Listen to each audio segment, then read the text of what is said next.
va? Allez. Relâche bien.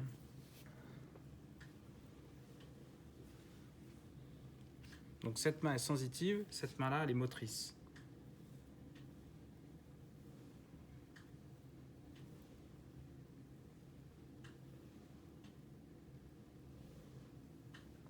On enchaîne, garde la vidéo. On va aller, hop, là. Voilà. Relâche bien, on fait une abduction de l'omoplate. Et on va venir recouvrir notre pouce à la partie creux infraclaviculaire et les doigts longs dans le creux supraclaviculaire. Et on va venir faire les mêmes mouvements de circonduction. Et en même temps, avec notre pouce infraclaviculaire, on palpe la tension du muscle subclavier.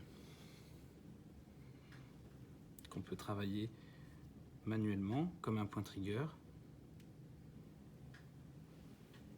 Et c'est important de faire une abduction complète de l'omoplate pour aller recouvrir et relâcher la tension du grand pectoral.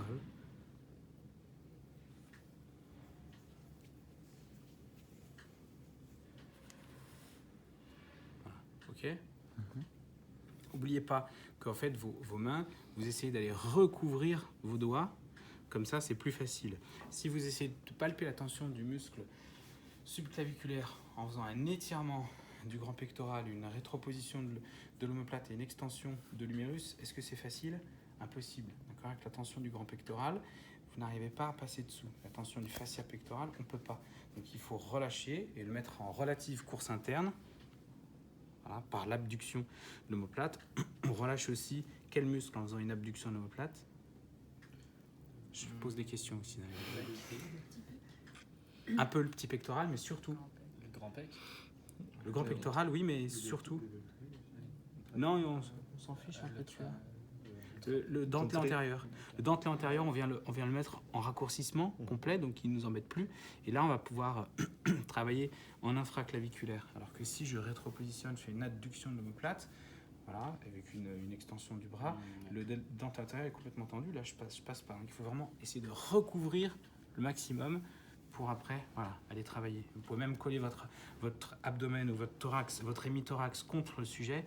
Comme ça, vous bougez tout simplement tout votre centre de gravité, tout votre corps, et vos mains sont moins actives, et comme ça, vous êtes plus efficace.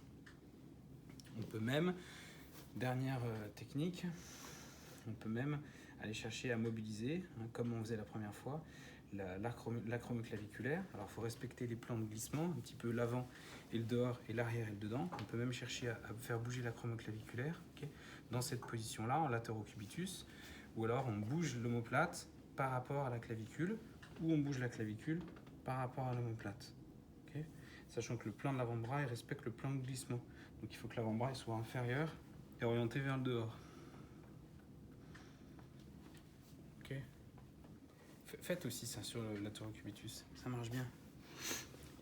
Je vous remontre, vous stabilisez l'omoplate, hop, l'acromion, et vous allez avec l'avant-bras